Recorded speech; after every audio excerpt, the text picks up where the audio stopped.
तर हॅलो नमस्कार फ्रेंड, मी आज बनवत आहे खुबानी का मिठा। तर मी रात्रभर हे भिजवायला ठेवलं होतं। ॲप्रिकॉट रात्रभर भिजवल्यानंतर बघा कसे फुलून आल्यात। मी त्यानंतर त्यामधले बी सेपरेट करत आहे। तर तुम्ही बघू शकता मी ॲप्रिकॉटमधले बी वेगवेगळे काढत आहे वाटीमध्ये आणि ॲप्रिकॉट पातेल्यामध्ये ठेवत आहे। हे बघू शकता सगळ्या बिया काढून घ्यायचे एक एक करून ॲप्रिकॉट पातेल्यामध्ये ठेवायचे। आता मी सगळे बिया काढणार आहे व्यवस्थितपणे। बघू शकता एकही बी ठेवायचे नाही, सगळ्या बिया काढायचे। बघू शकता हे बघा मी सगळे बिया काढत आहे यामधले। हे बघा एक दोन राहिलेले आहेत म्हणजे ते पण काढते आणि पातेल्यामध्ये ॲप्रिकॉट टाकायचे, बिया वेगळ्या करायचे।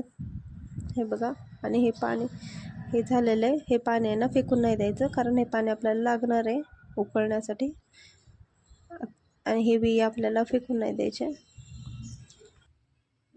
आता बघू शकता मी पाणी चाळून घेणार आहे, पातेल्यामध्ये टाकणार आहे। हे बघा मी सगळं पाणी चाळून घेत आहे। चाळून त्याच ॲप्रिकॉटमध्ये टाकायचं आहे। रात्रभर भिजवलेलं आहे हे पाणी। हे बघू शकता यामध्ये काहीच नाही, व्यवस्थित आहे झालेलं आहे माझं चाळून। बघू शकता चाळणीमध्ये आता किती छान दिसत आहे बघा। चाळल्यानंतर मी गॅसवर ठेवत आहे उकळण्यासाठी। मला छान उकळून घ्यायचं आहे।